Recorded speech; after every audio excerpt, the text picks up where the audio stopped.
Hi friends, welcome back to Anuram hobbies. ಯಾರಾದರೂ first time ನನ್ನ ಚಾನಲ್ನ ನೋಡ್ತಾ ಇದ್ದರೆ ಪ್ಲೀಸ್ ಸಬ್ಸ್ಕ್ರೈಬ್ ಮಾಡ್ಕೊಳ್ಳಿ, ಹಾಗೆ ಬೆಲ್ ಐಕನ್ನ ಕ್ಲಿಕ್ ಮಾಡಿ. ಇವತ್ತು ನಾನು ಅಲಸಂದಿ ವಡೆ ಹೇಗೆ ಮಾಡಬೇಕು ಅಂತ ತೋರಿಸ್ತೀನಿ. ಫಸ್ಟ್ ಅಲಸಂದಿಗಳನ್ನು 4 to 5 hours ನೆನೆಯೋಕ್ಕಿಡಿ. ನಂತರ ಅದರಲ್ಲಿರುವ ನೀರನ್ನು ಕ್ಲೀನಾಗಿ ಬಸಿದ್ಬಿಡಿ. ಅದರೊಳಗೆ ಮೆಣಸಿನಕಾಯಿ, ಈರುಳ್ಳಿ ಹಾಗೆ ಕೊತ್ತಂಬರಿ ಸೊಪ್ಪನ್ನು ಹಾಕಿ ಮಿಕ್ಸಿನ ಮಾಡ್ಕೋಬೇಕು. ಮಿಕ್ಸಿಗೆ ಆಡಿಸುವಾಗ ಸ್ವಲ್ಪ ಉಪ್ಪನ್ನು ಹಾಕಿಬಿಟ್ಟು, ತುಂಬ ಮೆತ್ತಗೆ ಬೇಡ, ಹಾಗಾಗಿ ಬರಕಾಗಿದ್ದರೆ ತುಂಬ ಚೆನ್ನಾಗಿ ಬರುತ್ತೆ. ಈಗ ಮಿಕ್ಸಿಯಲ್ಲಿ ಆಡಿಸಿದ್ದೀವಿ.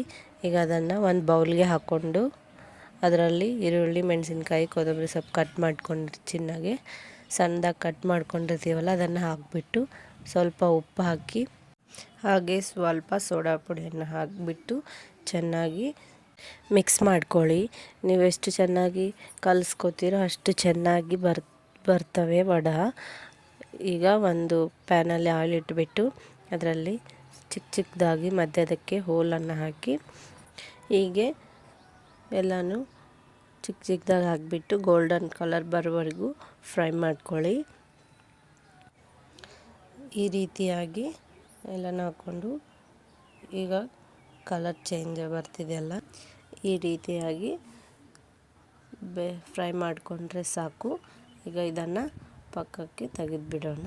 ತೆಗೆದು ಟಿಶ್ಯೂ ಪೇಪರ್ ಮೇಲೆ ಹಾಕಿ ಆಯಿಲ್ ಏನಾದರೂ ಇದ್ದರೆ ಅದು ಹೀರ್ಕೊಳ್ಳುತ್ತೆ. ಇನ್ನೊಂದು ಸಾರಿ ಹಾಕ್ತಾಯಿದ್ದೀನಿ. ಹೀಗೆ ಎಲ್ಲನೂ ಅಲಸಂದಿ ವಡೆಗಳನ್ನು ಫ್ರೈ ಮಾಡ್ಕೊಳ್ಳಿ. ಈಗ ಅಲಸಂದಿ ವಡೆ ರೆಡಿಯಾಗಿದೆ. ನಿಮ್ಗೆ ಅಲಸಂದಿ ವಡೆ ಇಷ್ಟ ಆಗಿದ್ದರೆ like, share and subscribe to my channel. Please support me.